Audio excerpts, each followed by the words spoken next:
시청자 여러분 안녕하십니까? 헬로티비 뉴스입니다. 첫 소식입니다. 전라남도 교육청이 지역 학생들을 대상으로 학교 폭력 경험 유무를 조사했는데요. 많은 학생들이 그렇다고 대답한 것으로 나타났습니다. 심지어 학교 폭력 외에도 성폭력과 가정폭력 등 다양한 위기에 노출되면서 그 피해도 끊이질 않고 있는데요. 전남 지역 위기 청소년들의 실태를 박종호 기자가 정리했습니다.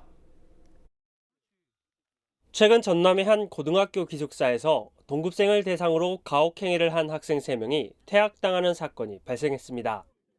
기절놀이라는 가혹행위뿐만 아니라 금품을 빼앗기도 한 것으로 나타났습니다. 지난해 조사된 전남 지역 학교폭력 실태조사 결과 학교폭력을 경험했다고 응답한 학생이 15만 명 가운데 1,400여 명 수준인 것으로 조사됐습니다.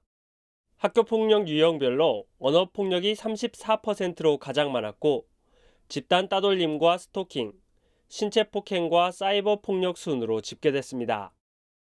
학교폭력을 당한 학생들의 69.6%는 교실이나 복도, 급식실 등 학교 안 공간에서 피해를 당한 것으로 나타났습니다.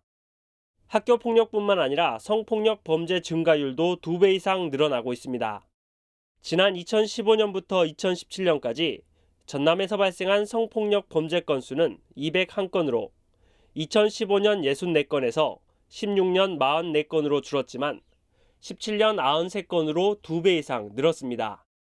3년 동안 145.3% 늘어난 겁니다. 가정폭력을 당한 학생들도 끊이지 않고 있는 상황입니다. 최근 3년 동안 전남에서 가정폭력으로 피해를 입은 학생은 303명으로 조사됐습니다. 같은 기간 광주에서 발생한 172명보다 2배 가까운 수치입니다.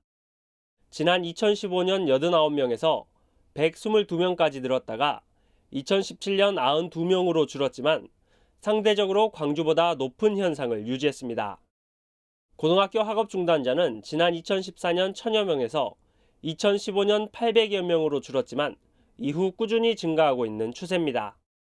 2017년도 학업 중단 학생은 모두 1,385명 가운데 고등학교 학생이 903명입니다. 학교폭력이 어느 정도인가 했더니 전남교육청 산하에서는 1,500명이 학교폭력에 지난해 시달렸다. 그리고 지금 중도의 학업을 중단한 학생들이 꽤 있어요. 전국적으로 약 620만 명 정도의 학생들이 있는데 그중에 5만 명 정도가 1년에 학업을 중단합니다. 우리 전남에서는 1,400명 정도가 지난해 학업을 중단한 정도 돼 있습니다. 그만큼 지금 아동 청소년들의 문제가 지금 심각한 수준에 이르렀다 이렇게 보시면 될 것 같습니다. 전남교육청은 학교폭력 실태조사와 함께 피해 학생을 위한 심리상담 등 프로그램을 추진하고 있는 상황. 학생들의 피해를 막기 위한 대책 마련과 함께 지속적인 관심이 무엇보다 필요해 보입니다. 헬로티비 뉴스 박종호입니다. 안타까운 사건들로 인해 피해를 입은 학생들 가운데 일부는 가출을 선택하게 됩니다. 특히 가정폭력 피해 학생들은 집으로 돌아가기 힘든 상황이 많기 때문에 일시보호센터나 쉼터를 이용하게 되는데요. 위기 청소년 보호와 지원은 어떻게 이루어지고 있는지 서경 기자가 취재했습니다. 가출을 선택한 청소년들이 머물 수 있는 곳은 전남에 4곳 운영되고 있습니다. 3개월 정도 짧게 머물 수 있는 곳과 4년 정도 길게 머물 수 있는 곳으로 나눠 운영되는데 전남 서부권에는 목포에 2곳, 동부권에는 여수에 2곳 위치해 있습니다. 일명 청소년 쉼터로 불리는데 이곳은 정부 방침대로 비공개 시설로 운영되고 있어서 취재진의 접근조차 쉽지 않았습니다. 하지만 피해를 입은 청소년이라면 전화 한 통이면 쉽게 닿을 수 있는 곳입니다. 24시간 운영되는 긴급전화 1388로 연락하면 즉시 도움을 받을 수 있습니다. 1388 운영위원회가 구성이 다 되어 있어요, 시군에. 그래서 그 상담사들이 그분들한테 연락을 하는 거죠. 위기 청소년이 발생했다.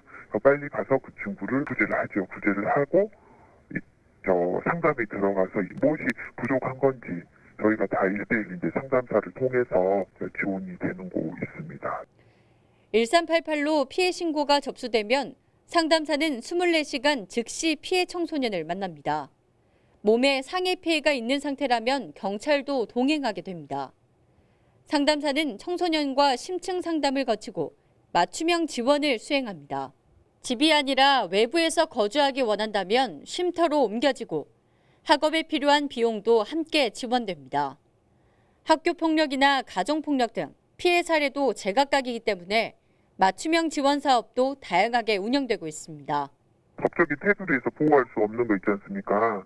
그런 조건을, 경제적인 조건을 가질 수 있는 친구도 만약에 이런 위기 청소년이 되면 저희가 특별 지원 사업이라고 있어요. 운영회의를 거쳐서 생활 지원이나 학업 지원, 자립 지원, 상담 지원, 활동 지원, 여기 모든 사업의 지원에 따라서 금액이 이제 차이가 있습니다. 하루 중 가장 많은 시간을 보내는 학교와 가정에서 피해에 시달리다 가출을 선택하는 위기 청소년들. 가출 기간 동안 청소년들이 또 다른 범죄 피해에 노출되지 않도록 우리 모두의 관심과 노력이 필요해 보입니다. 헬로티비 뉴스 서경입니다. 앞서 보신 것처럼 학교 폭력이나 각종 범죄에 노출된 아이들을 우리는 위기 청소년이라고 부릅니다. 전남에서는 의붓아버지와 친어머니가 여중생을 살해한 사건이 알려져 우리 사회에 큰 충격을 줬는데요. 이런 가운데 최근 전라남도의회가 위기 청소년 보호 대책을 내놔 눈길을 끌고 있습니다. 이어서 고정민 기자가 보도합니다. 지난 4월 28일 광주에 있는 한 저수지에서 여중생 A양이 숨진 채 발견됐습니다. 범행을 저지른 사람은 다름 아닌 피해자의 의붓아버지였습니다. 자신이 의붓딸에게 저지른 성범죄를 감추려다 극단적인 선택까지 한 겁니다. 딸에게 한 말씀만 해주세요. 미안하다. 정말 미안하고 죄송합니다. 실제로 전남에서 성폭력 피해를 입은 청소년은 해마다 늘고 있는 추세. 2013년 19명에서 5년새 73명까지 3배 가까이 늘었습니다. 그만큼 범죄에 노출된 청소년의 수가 급증했다는 증거입니다. 하지만 위기 청소년들에게 실질적인 도움을 줄 수 있는 제도적 안전장치는 미흡한 상태입니다. 때문에 전라남도와 의회가 전국에서 처음으로 지방자치법을 만들어 위기 청소년을 돕기로 했습니다. 위기 청소년을 통합관리할 수 있는 행정망을 구축해 체계적으로 운영하겠다는 겁니다. 특히 위기 청소년을 빠르게 발견해 보호할 수 있도록 실태조사에 필요한 예산 지원도 뒷받침됩니다. 이미 피해를 입었거나 범죄에 노출된 청소년들에겐 전문적인 상담 치료에 필요한 비용도 지원될 예정입니다. 예산과 인력 부족에 시달렸던 청소년 상담 복지센터도 앞으로는 지원폭을 늘려 기능을 강화하기로 했습니다. 지역사회 청소년 안전망 구축과 운영 방안, 위기 청소년 학업 복귀와 자립 지원, 가족이라든가 보호자에 대한 상담, 또 더 나아가서 위기 청소년을 함께 지원해야 할 도교육청이라든가 관계기관과 협력 체계를 구축하는 방안 또 담았습니다. 끔찍한 사건이 터지기 전까지 방치돼 길수였던 위기 청소년들. 이들을 찾아내고 지원하는 제도적 뒷받침도 필요하지만 무엇보다 주변의 관심이 범죄 예방에 큰 도움이 될 수 있습니다. 헬로티비 뉴스 고정민입니다.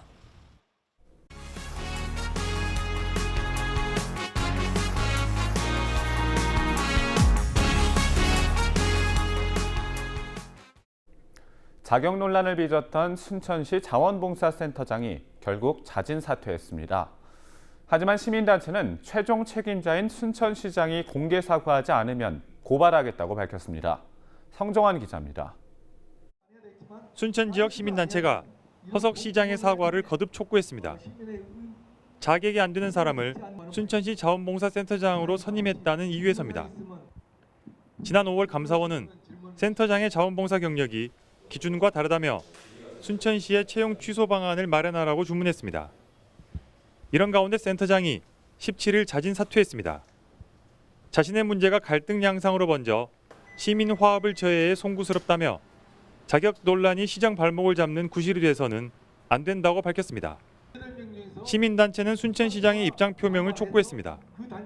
약속한 시한을 지키지 않고 시장이 직접 해임시켜야 함이 마땅한데 자진 사퇴로 한 것은 새로운 순천을 표방한 허석 시장의 시정 운영 방침인지 묻고 싶다. 시민단체는 오는 24일까지 시장이 시민에게 사과하지 않으면 검찰에 고발하겠다고 밝혔습니다. 시장이 채용 비리로 직권을 남용하고 시민 명예를 훼손했다는 겁니다. 또 그동안 시민단체가 특정 정치인과 짜고 순천 발전을 막고 있다는 유언비어가 돌고 있다며 법의 심판을 받겠다고 밝혔습니다. 센터장은 물러났지만 채용 논란은 당분간 계속될 전망입니다. 헬로티비 뉴스 성정환입니다. 15일 출범한 광양 대기 환경 개선 공동협의체를 두고 일각에서는 우려가 쏟아지고 있습니다. 협의체 구성 시점이 적절치 않고 구성원으로 포함된 단체가 친포스코 성향을 띈 곳들이 주를 이룬다는 지적인데요. 광양제철소를 둘러싼 수많은 환경오염 의혹과 사고가 불거진 만큼 귀를 기울여야 할 의견입니다.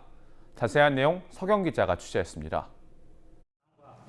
포스코 광양제철소에서 발생한 환경오염 문제를 해결하기 위해 공동협의체가 구성됐습니다. 행정과 연구기관, 포스코 광양제철소, 시민사회단체가 포함됐고 한시적으로 6개월 활동을 끝으로 해산하게 됩니다. 그런데 이 공동협의체 구성을 두고 우려의 목소리가 나오고 있습니다. 포스코 광양제철소가 브리더 불법 개방 문제로 전라남도와 대립하는 상태이기 때문입니다. 전라남도는 조업 정지 10일을 예고했고 광양제철소는 강하게 반발하는 상황. 지금은 환경 개선 사항을 협의하기보다 잘못을 분명하게 가려서 처벌하는 게 우선이라는 지적입니다. 어떻게 피해를 주고 있는지도 밝혀지지 않는 상황에서 지금 다음 단계로 가는 것은 지금 시기적으로 맞지 않다.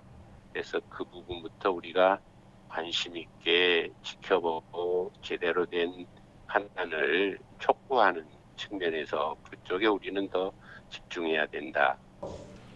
공동협의체 조직 구성을 놓고도 지적이 제기됐습니다.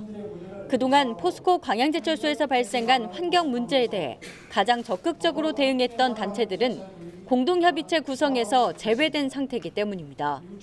지역 경제단체나 광양제철소 환경 문제에 대해 미온적으로 대응했던 단체가 다수 포함된 것도 의문입니다.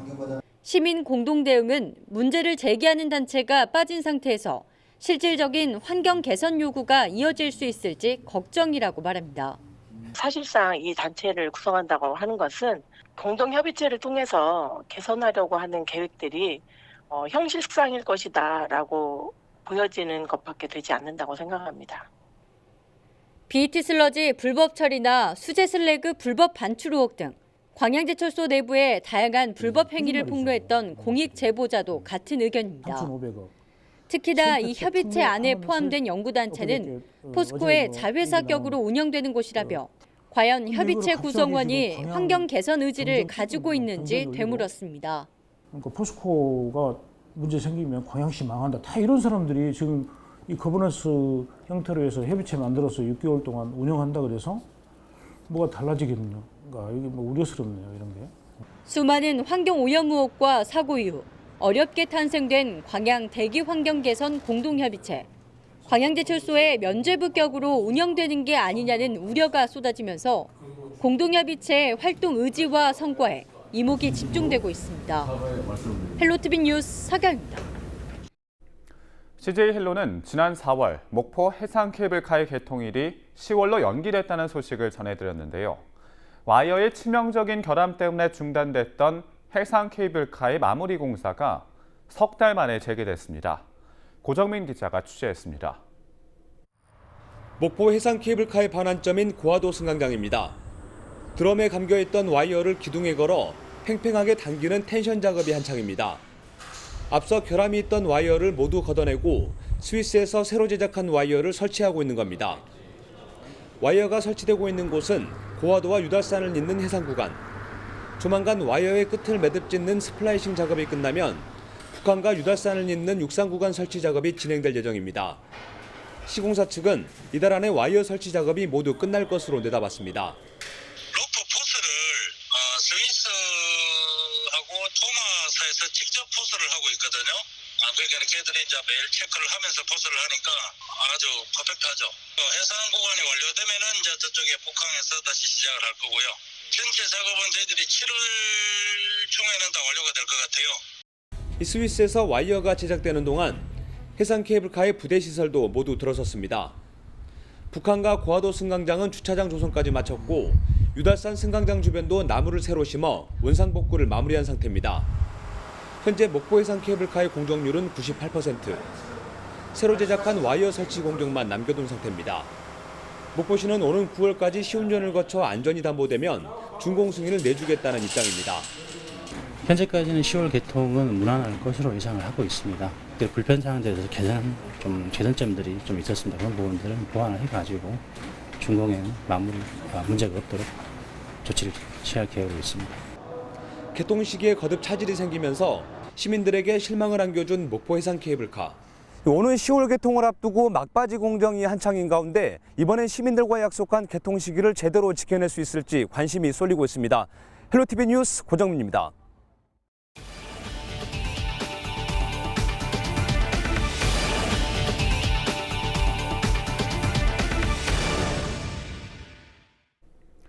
여수시가 이달부터 지역민과 쌍방향 소통을 할 수 있는 SNS 뉴스 채널을 개설해 운영합니다.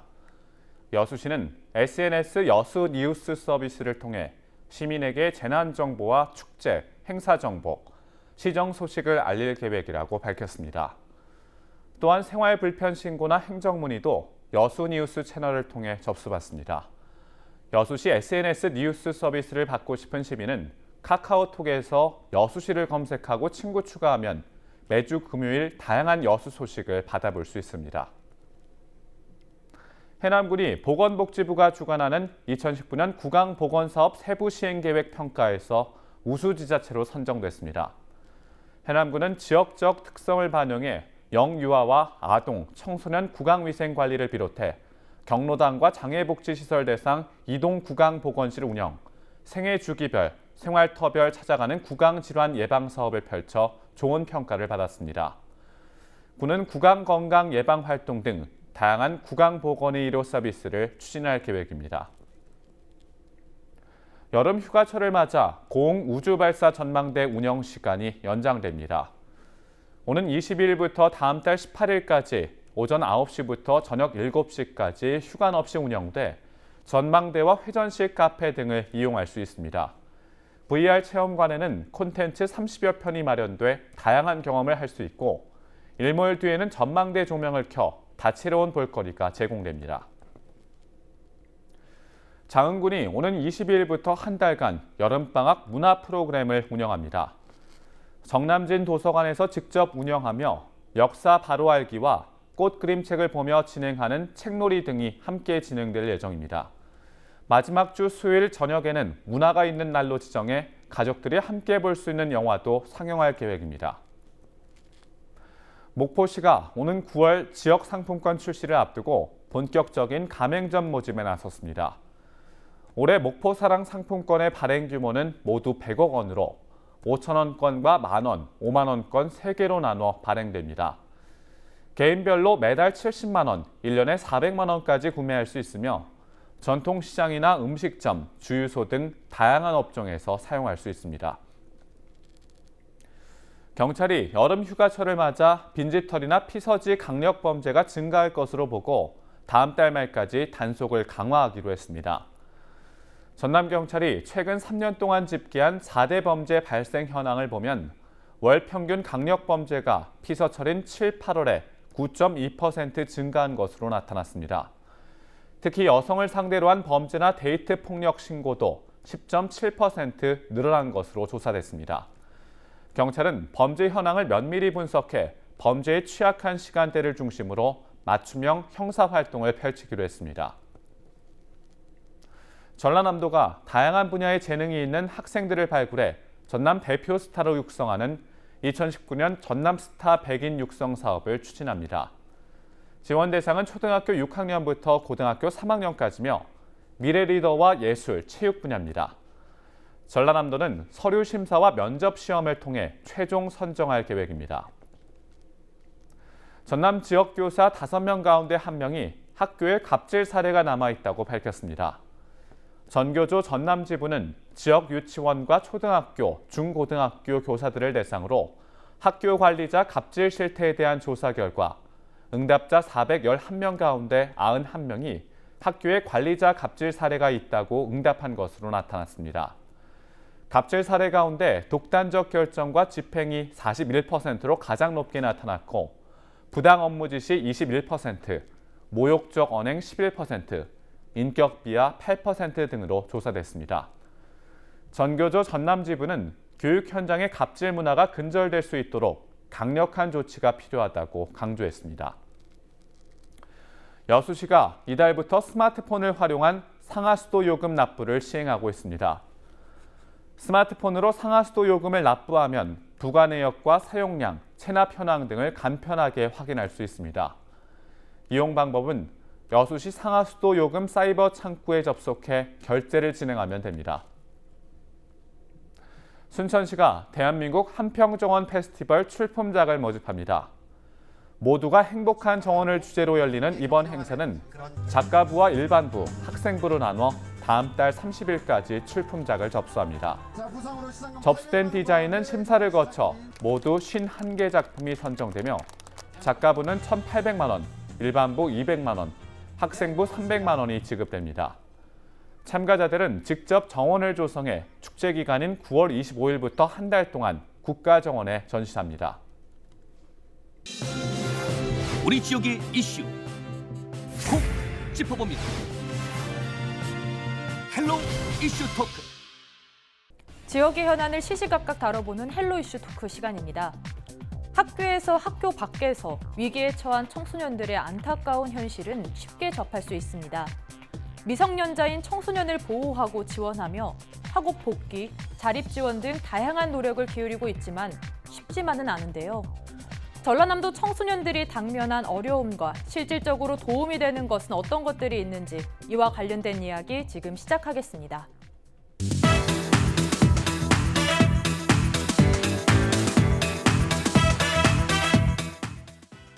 네, 학교, 가정 등 보호받지 못한 청소년들이 많습니다. 네, 두 분 모두 청소년들과 함께 시간을 보내면서 많은 걸 보셨을 텐데요. 청소년 문제 대체 어느 정도입니까? 청소년 문제는 특히 이제 가출, 도벽, 따돌림, 성폭력, 성매매, 또 자살 등 여러 가지 문제가 있습니다. 근데 이제 2017년이죠. 이제 전체 청소년 문제 중에서 청소년 범죄율이 전체 범죄율 중에 3.8%를 차지하고 있어요. 인원수로 보면 한 7만 6천여 명, 전국으로 보면요. 그 중에서 이제 재산에 관련된 절도죄죠.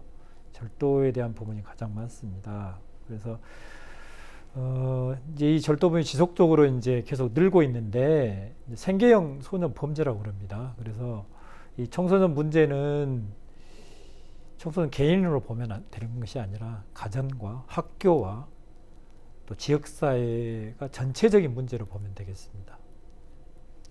네, 청소년 문제는 개인으로 볼 것보다 이제 전체적인 문제로 봐야 된다고 말씀해 주셨는데 그렇다면 청소년 문제 대체 어느 정도 심각한 겁니까?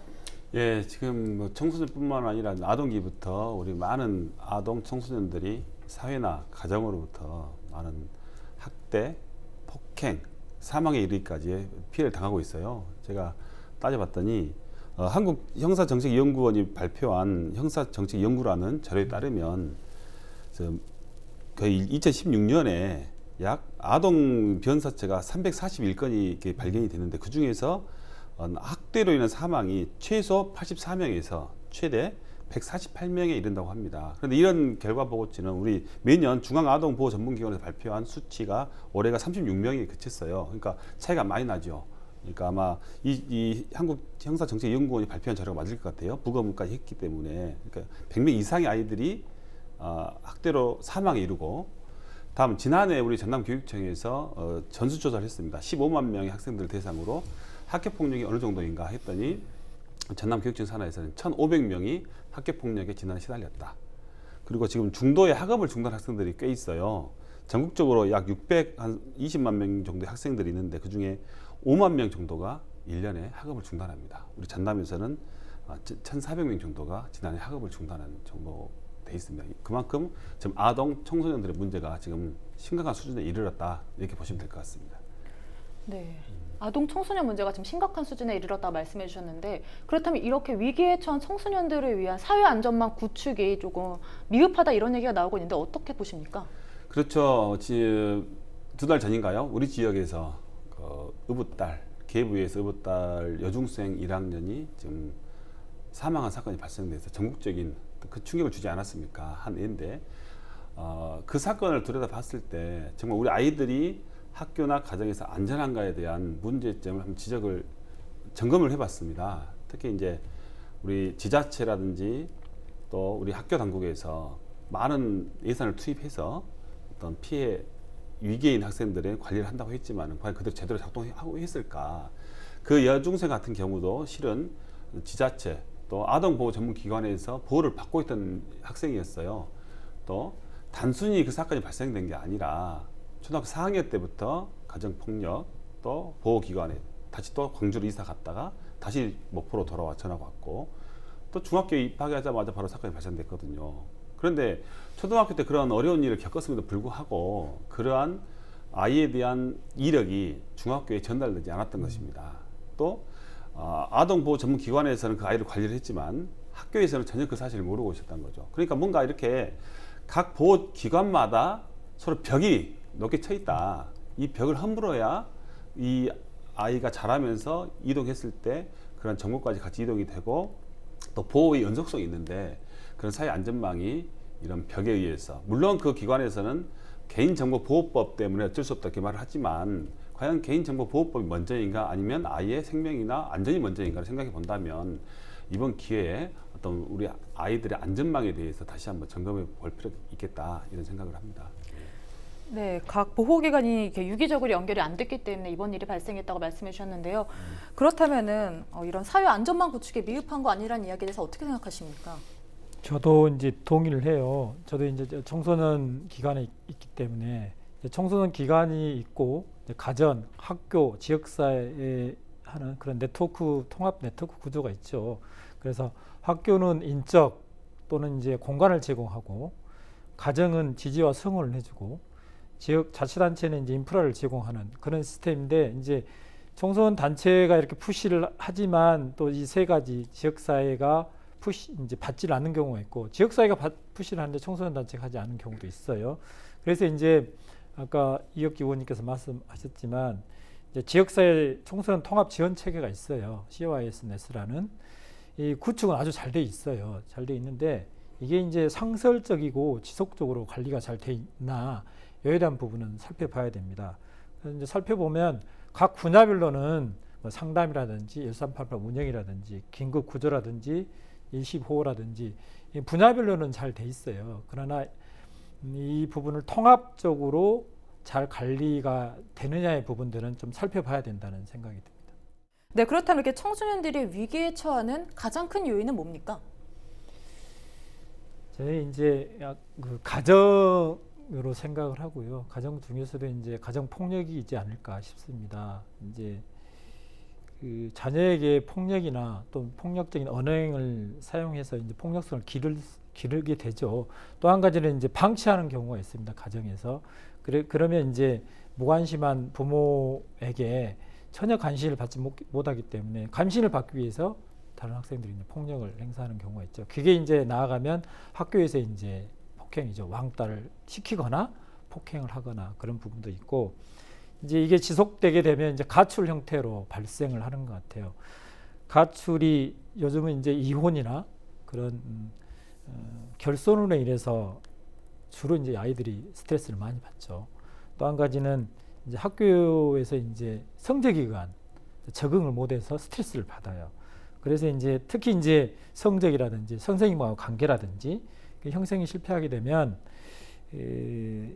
이런 문제 때문에 청소년들이 주로 위기 상황이 많이 처해 있는 것 같습니다. 네, 이제 가장 큰 이유는 가정이라고 말씀해 주셨는데요. 그렇게 보시면 혹시 청소년들이 위기에 처하는 이유는 가장 크게 뭐라고 보십니까? 지금 우리 청소년들이 가장 많이 있는 곳이 일단 가정과 두 번째 학교이지 않습니까? 먼저 가정의 문제를 진단해 보면 그 부모의 사회적 경제적 상황이 그 아이들의 성장 과정에 큰 영향을 미친 것 같습니다. 그 아까 그 형사정책연구원의 논문에서 최대 148명의 아이가 학대로 인해 사망했다라고 추정하고 있지 않습니까? 그 보면 원인을 보면요, 그 가해자가 약 182명 정도 됐는데 그 중에서 친모에 의해 살해당한 학생 수가 104명입니다. 그 다음에 친부가 53명. 거의 친부에게 이런 학대를 당하고 있는 거죠. 그 외적으로 이제 계부모 위에서 11명 정도, 친인척이 6명 이렇게 돼 있습니다. 또 이 가해자의 사회적 경제 특성을 살펴보면 무직이 직업이 없는 상태에서 80명, 두 번째가 비숙련직이 34명, 중수년직 17명 등 이렇게 부모의 사회적 경제적 위치에 따라서 상황에 따라서 가정 내 아동에 대한 어떤 관심도가 떨어지고 있다 보면 될 것 같고요. 또 학교 가게 되면 학교를 가게 되면 지금 학교 시스템 자체가 방금 원장님도 말씀하셨지만은 거의 입시 위주의 성적 위주의 지나친 경쟁에 몰입되어 있습니다. 특히 이제 중학교, 고등학교 올라갈수록 이제 내신 성적의 상대평가 때문에 옆에 있는 친구가 아니라 나의 최고의 적이자 경쟁 상대가 되는 거죠. 그렇다 보니까 서로 과거에 있었던 그러한 우정이라든지 이런 것들이 많이 사라지고 또 친구들끼리 서로 따돌림하는 현상이 발생되는데 학교폭력의 가장 주 유형이 지금 언어폭력입니다. 언어폭력이 34.6%, 그 다음에 집단 따돌림 왕따죠 16%, 스토킹, 그다음에 신체 폭행, 사이버 폭력 순으로 이렇게 좀 폭력의 유형들이 나오고 있고 또 장소도 또 교실이 가장 많이 발생됩니다. 30% 정도가 교실 안, 복도, 급식실, 매점 이런 곳에서 발생되고 있어서 지금 이제 가정과 학교에서의 어떤 아이들에 대한 그런 정책의 문제점 아니면 경제적, 사회적 이런 상황의 문제점 이런 것들로 인해서 종합적인 그런 청소년들 위기가 닥치지 않았나 생각합니다. 네, 두 분 다 학교나 가정의 문제를 이유로 들어주셨는데요. 그렇다고 해서 학교나 가정으로 또 국한하기는 좀 어렵지 않습니까? 그렇죠. 꼭 이제 또 사회 분위기도 마찬가지입니다. 이 사회 자체가 지금 특히나 이제 인터넷 발달, SNS의 발달로 인해서 우리 학생들이 정말 많이 노출되어 있어요. 특히 이제 TV 프로그램 예를 들면 TV 프로그램 보면 요즘 말초신경을 자극하는 그런 재현 프로그램, 특히 범죄 재현 프로그램이 굉장히 많습니다. 이런 재현 프로그램을 통해서 범죄를 학습하는 경우도 학생들이 있어요. 그리고 무슨 유흥시설 또 미성년자에게 흡연이나 술을 판매한 이런 어떤 사회적인 어떤 업주들의 문제점도 없지 않아 있지 않습니까? 이런 어떤 학생들이 올바르게 성장할 수 있는 환경을 저해하는 요소들이 우리 사회에 너무나 만연되어 있다. 이것도 우리 학생들이 일탈할 수 있는 또 학생들이 피해가는 그런 사회적인 요인이 아닌가 생각합니다. 네, 청소년들이 올바르게 성장할 수 있는 사회적 요인들이 많이 방해받고 있고 노출되어 있는 건 사실인 것 같습니다. 네, 그렇다면은 이런 위기에 처한 청소년들을 위한 시행 중인 방안들은 좀 있습니까? 물론 이제 방금 원장님도 말씀하셨지만 각 기관에서 이제 청소년 상담 부서는 또 교육부도 있지만 뭐 여가부 또 보건복지부 산하도 있어요. 각 부처에서 다양한 프로그램들을 내놓습니다. 특히 우리 교육당국만 따지면 각 교육청 산하에 다 위센터라는 게 있고요. 또 학교 내에서 상담 선생님이 계시고 또 일부 학교이긴 하지만 교육복지사분들이 또 계시기도 합니다. 또 담임 선생님들이 직접 상담을 하기도 하고요. 또 학교 밖 아이들을 위해서는 뭐 우리 지자체에서 전라남도에서 운영하는 학교 밖 청소년 지원센터가 또 각 시군에 다 있어요.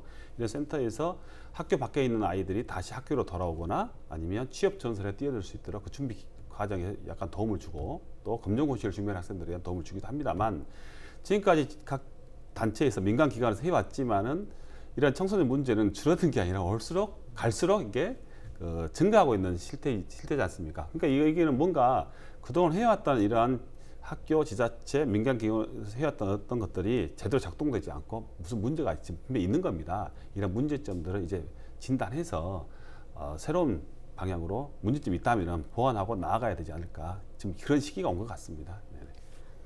네, 그렇다면은 청소년들 대상으로 한 지원 프로그램이나 이런 사업들이 중요한 이유는 뭡니까? 청소년들은 아직 미성숙이지 않습니까? 정말로 자라나는 과정입니다. 과정이기 때문에 이 아이들은 어른들이 원하는, 성년들이 원하는 방향으로, 물론 성년들이 원한다고 해서 그게 다 옳은 건 아니지만 그 방향으로 가지 않고 분명히 대부분 학생들 일탈을 하게 돼 있습니다. 가다가 다시 오른쪽으로, 다시 왼쪽으로 갈 수밖에 없는 그런 연령대고 저희들도 다 그걸 경험하지 않았습니까? 근데 이런 아이들을 그대로 가정이나 학교나 사회가 방치한다면 정말 오른쪽으로 가다가 계속 오른쪽으로 갈 수밖에 없지 않습니까? 다시 제대로 갈 수 있도록 그러한 유도할 수 있는 또 프로그램, 또 학생들이 제대로 할 수 있는 어떤 뭐 예산이 필요하다면 그 예산, 또 정책이 필요하면 정책, 또 시설이 필요하다면 시설, 이런 것들을 우리가 해줘서 학생들이 자신들이 정말로 성인이 됐을 때 하고 싶은 것을 찾아내고 그것을 청소년에게 준비할 수 있도록 당연히 우리 사회가, 학교가 해줘야 되지 않겠습니까? 네, 이제 올바른 방향으로 갈 수 있도록 우리 사회와 또 내부에서 할 수 있는 일이라고 말씀해 주셨는데요. 네, 그렇다면 이렇게 실질적으로 청소년들에게 필요한 대책들은 뭐가 있는 겁니까?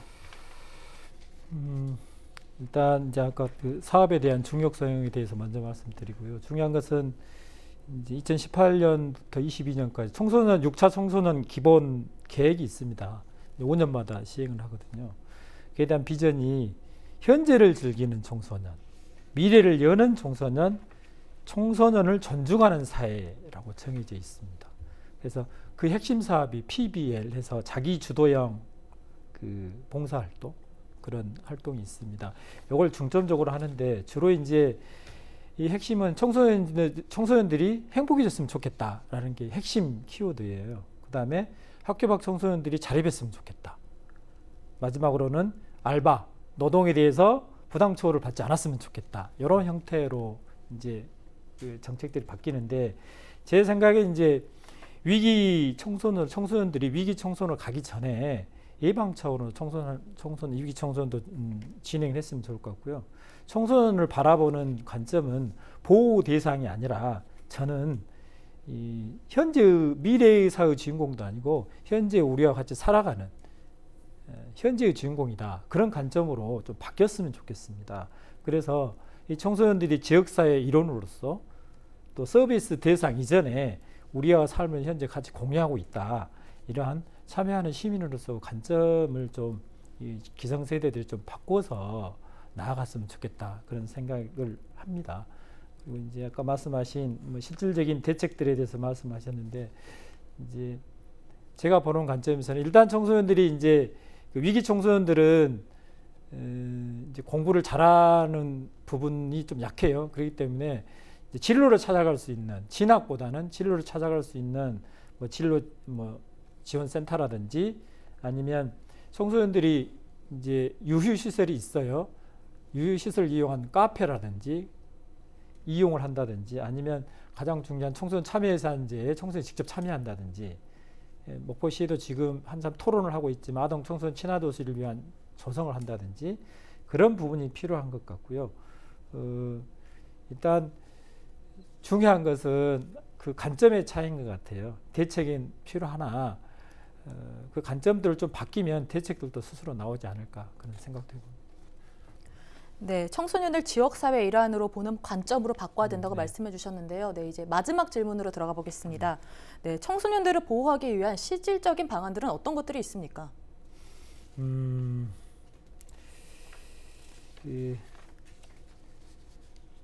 청소년의 이제 그 실질적인 대책은 일단 저는 18세 참정권이 실현됐으면 좋겠습니다. 그래서 지역의 청소년들이 마음껏 스트레스를 풀 수 있는 공간이 제공되고 또 진로를 찾기 위한 체험 공간이 있었으면 좋을 것 같고요. 또 한 가지는 위기 청소년을 위한 직접적인 쉼터가 좀 확충됐으면 좋겠습니다. 그리고 학교 밖 청소년들 자립을 위한 지원 등이 좀 더 확충됐으면 좋을 것 같고요. 저는 무엇보다도 지역사회 네트워크의 주체는 저는 청소년이라고 보고요. 그 사업에서도 청소년의 자율과 참여가 좀 보장되고 또 그걸 통해 지역 주민들이 인정해주고 그랬으면 좋을 것 같고요. 마지막으로는 저는 청소년들은 존재만으로도 그 빛이라고 생각을 하거든요. 그래서 청소년들이 빛을 낼 수 있도록 저희들이 그 어떤 우리 빛들이 모아져서 그 청소년이 좀 바르게 성장하고 빛이 더 발휘될 수 있도록 저희들이 성장하고 지원될 수 있도록 저희가 지원했으면 좋겠습니다. 네, 학교 밖 청소년들을 위한 지원이 확대돼야 된다고 말씀해 주셨는데요. 네, 그렇다면 이런 청소년들을 보호하기 위해서 현실적인 방안들은 어떤 것들이 있을까요? 예, 물론 청소년 문제는 뭐 가정, 학교, 우리 사회가 공동으로 책임을 져야 됩니다. 특히 이제 위기 청소년의 경우에는 구체적인 이제 사례를 들어보면 한 학교에 이제 위기 청소년이 소수가 존재할 수 있습니다. 그러면 이 위기 청소년에 대한 관심이 부족하거나 방치해 버리면 일반적인 학생까지 같이 학교 생활하기 힘든 경우가 있어요. 그래서 제가 이번에 시범적으로 해본 그 정책이 온종일 관리 케어 프로그램이라는 그 프로그램을 모 학교에 이제 실시를 하고 있습니다.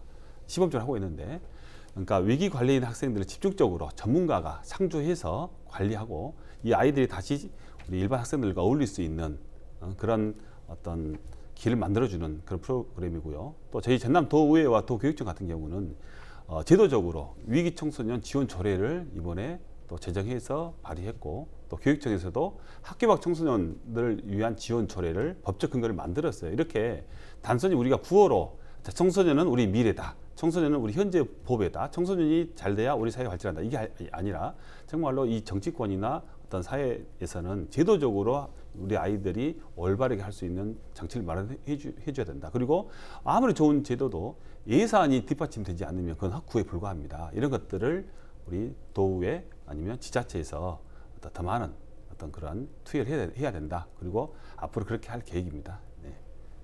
네, 이제 제도적으로 뒷받침될 수 있도록 도의회에서도 많은 노력을 해주신다고 말씀해 주셨습니다. 오늘 이야기 여기까지 나눠보도록 하겠습니다. 두 분 고맙습니다. 전남의 미래를 짊어질 청소년들을 위한 지원은 다양한 방면으로 이루어져야 합니다. 특히나 학교, 가정 등 울타리에서 벗어난 위기의 청소년들을 지켜주고 보호하는 것은 어른들의 의무입니다. 위기의 청소년들이 따뜻한 사회의 품으로 돌아오길 기대하겠습니다. 지금까지 헬로 이슈 토크였습니다.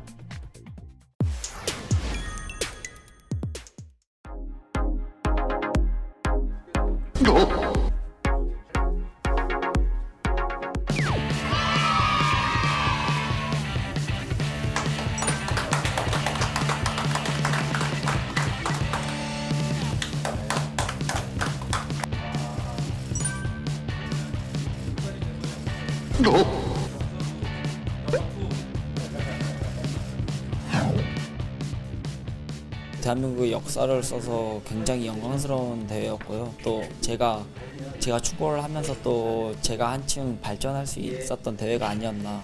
또 나중에 돌아봤을 때 정말 그 대회를 통해서 정말 제가 좀 자부심을 느낄 수 있었던 그런 대회였던 것 같아요.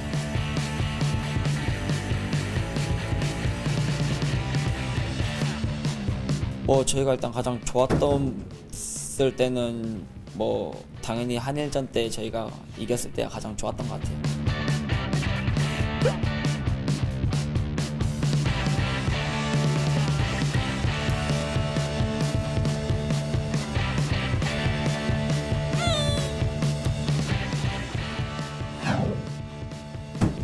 저한테는 다른 큰 선물보다 그 선물이 가장 제게는 큰 선물이지 않을까 싶습니다.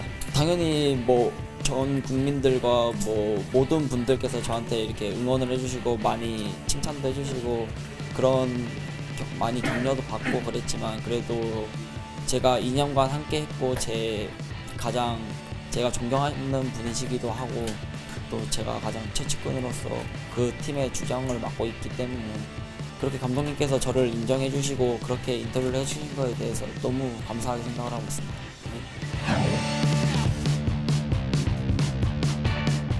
제가 항상 선수들한테 하는 말이 있어요. 저희가 휘슬을 불고 경기를 시작할 때부터 저희가 끝날 때까지 끝난 게 아니다.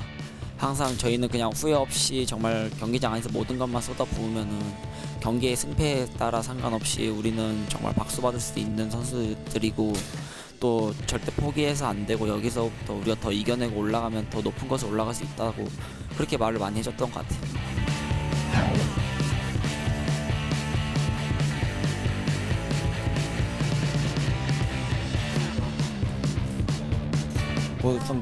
스타덤에 오른 건 솔직히 잘 모르겠고요.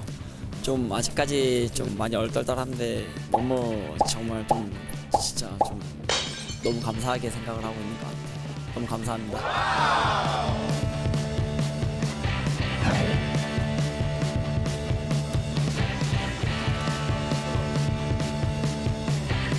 제가 강인이한테 따로 물어봤어요.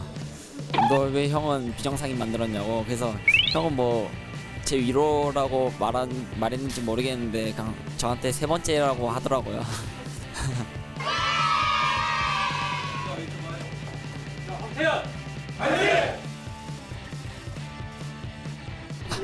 헬로 호남 좋아요 구독 많이 해주세요. 감사합니다.